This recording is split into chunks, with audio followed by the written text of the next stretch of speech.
Assalamualaikum warahmatullahi wabarakatuh. Salam sejahtera untuk kita semua. Apa kabarnya rekan-rekan mahasiswa-mahasiswi Universitas Dian Nusantara? Kita berjumpa kembali di mata kuliah Pendidikan Karakter atau Karakter Building di pertemuan yang ke-9. Tidak terasa kita sudah memasuki pertemuan yang ke-9. Mudah-mudahan Allah Tuhan Yang Maha Esa memberikan kita keberkahan kesehatan sehingga kita bisa menyelesaikan mata kuliah ini dengan sukses dan lancar. Rekan-rekan semuanya, sebelum kita lanjutkan proses belajar mengajar ini, alangkah baiknya sama-sama kita berdoa agar proses belajar mengajar ini berjalan dengan sukses dan lancar. Berdoa menurut keyakinan dan kepercayaan masing-masing. Berdoa dimulai.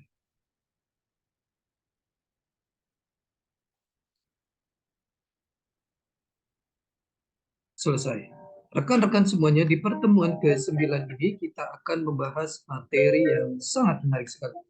Mohon izin saya share materinya. Di pertemuan ke-9 ini kita akan membahas tema mengenai kepemimpinan dalam tim. Ini adalah materi yang sangat menarik sekali. Kepemimpinan, manfaat kepemimpinan. Kepemimpinan akan senantiasa hidup dimanapun dan kapanpun. Jangan pernah memungkiri kepemimpinan akan terus terulang kalaupun pelakunya berbeda. Pemimpin selalu diukur pada efektivitas kepemimpinannya, gagasan dan terobosan yang dilakukan, dan berorientasi pada misi dalam melaksanakan tugasnya. Dalam menjalankan amanah perlu mempersiapkan dua skenario. Sukses. Sukses di perjalanan dan sukses di tempat tujuan. Jika suatu agenda sukses miss accomplished, perlu mendapatkan penghargaan sebelum ia melaksanakan tugas yang lain. Adapun penghargaan itu beragam bentuknya, bisa pujian, bingkisan, dan yang lainnya. Tapi konsep dasar nilai kepemimpinan menghukum dan memberi hadiah.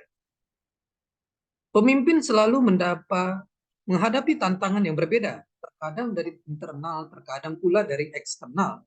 Tapi dengan semangat dan bijaksananya, ternyata seorang pemimpin harus memiliki jiwa yang besar, nurani yang dalam, berjanji mengurangi pada ketertarikan yang dapat menghancurkan, mengukuhkan sikapnya yang terbuka, menampung aspirasi dan pemberdayaan terhadap kader yang berpotensi, komitmen terhadap konsep, dan konsisten terhadap kompeten serta hidup pada jalur kebenaran. Jangan pernah mencari siapa dari mana asalnya tanpa kita sadari pemimpin itu adalah orang yang membaca dan memahami arti tulisan ini dan beratkan pada sikap dan nilai hidupnya. Berdasarkan definisi-definisi di atas, kepemimpinan memiliki beberapa implikasi antara lain. Kepemimpinan berarti melibatkan orang atau pihak lain, yaitu para karyawan atau bawahan follower. Para karyawan atau bawahan harus memiliki kemauan untuk menerima arahan dan pemimpin dari pemimpin. Walaupun demikian, tanpa adanya karyawan atau bawahan, tidak akan ada pimpinan.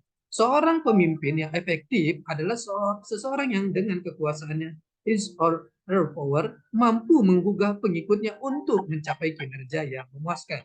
Kepemimpinan harus memiliki kejujuran terhadap diri sendiri, integrity, sikap bertanggung jawab yang tulus, compassion, pengetahuan, cognizance, keberanian, bertindak sesuai dengan keyakinan, komitmen, kepercayaan pada diri sendiri dan orang lain. Confidence dan kemampuan untuk meyakinkan orang lain, communication dalam membangun organisasi.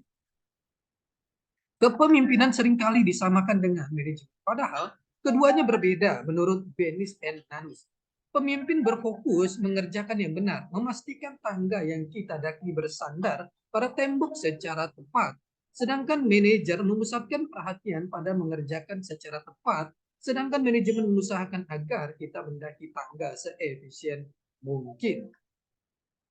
Sifat-sifat kepemimpinan. Para pemimpin mempunyai ciri-ciri dan sifat-sifat tertentu yang menyebabkan mereka dapat memimpin para pengikutnya. Sifat-sifat kepemimpinan yang dimaksud di antaranya adalah kekuatan, pandangan, pengetahuan, kecerdasan, imajinasi, kepercayaan diri, integritas, kepandaian berbicara, pengendalian dan keseimbangan mental, emosional, bentuk fisik, pergaulan sosial dan persahabatan, dorongan, antusiasme, berani. Menurut Edwin Giseli, sifat-sifat tertentu yang penting untuk kepemimpinan efektif adalah supervisi ability, kemampuan sebagai pengawas. Kebutuhan akan prestasi dalam pekerjaan mencakup pencarian tanggung jawab dan keinginan sukses. Kecerdasan mencakup kebijakan, pemikiran kreatif, dan daya pikir. Ketegasan decisiveness atau kemampuan untuk membuat keputusan-keputusan dan memecahkan dengan cepat dan tepat. Kepercayaan diri atau pandangan terhadap dirinya sebagai kemampuan untuk menghadapi masalah. Inisiatif atau kemampuan untuk bertindak tidak bergantung mengembangkan serangkaian kegiatan dan menemukan cara-cara baru atau inovasi. Alat-alat manajemen. Sedangkan menurut Kate Davis, ada 4 sifat utama yang mempunyai pengaruh terhadap kesuksesan kepemimpinan, yaitu kecerdasan, kedewasaan, dan keluasan, hubungan sosial, motivasi dan dorongan berprestasi, sikap-sikap hubungan manusiawi. Sifat-sifat kepemimpinan yang ditemukan secara umum tidak selalu tampak semua pada setiap tokoh. Sifat-sifat di atas yang menjadi keinginan ada dalam diri pemimpin. Contoh kepemimpinan tokoh-tokoh seperti Napoleon, Abraham Lincoln, Soekarno, Mahatma Gandhi, Mao Zedong, Hitler. Prinsip-prinsip dasar kepemimpinan. Prinsip sebagai paradigma terdiri dari beberapa ide utama berdasarkan motivasi pribadi dan sikap serta mempunyai pengaruh yang kuat untuk membangun dirinya atau organisasi. Menurut Stephen R. Covey, prinsip adalah bagian dari suatu kondisi realisasi dan konsekuensi mungkin prinsip menciptakan kepercayaan dan berjalan sebagai sebuah kompas atau petunjuk yang tidak dapat dirubah. Prinsip merupakan suatu pusat atau sumber utama sistem pendukung kehidupan yang ditampilkan dengan 4 dimensi, seperti keselamatan, bimbingan, sikap yang bijaksana, dan kekuatan. Karakteristik seorang pemimpin didasarkan kepada prinsip-prinsip Stephen R. Covey sebagai berikut. Seorang yang belajar seumur hidup, tidak hanya melalui pendidikan formal, tetapi juga di luar sekolah. Contohnya belajar melalui membaca, menulis, observasi, dan mendengar. Mempunyai pengalaman yang baik maupun yang buruk sebagai sumber belajar. Berorientasi pada pelayanan. Seorang pemimpin tidak dilayani tetapi melayani, sebab prinsip pemimpin dengan prinsip melayani berdasarkan karir sebagai tujuan utama. Dalam memberi pelayanan, pemimpin seharusnya lebih berprinsip pada pelayanan yang baik.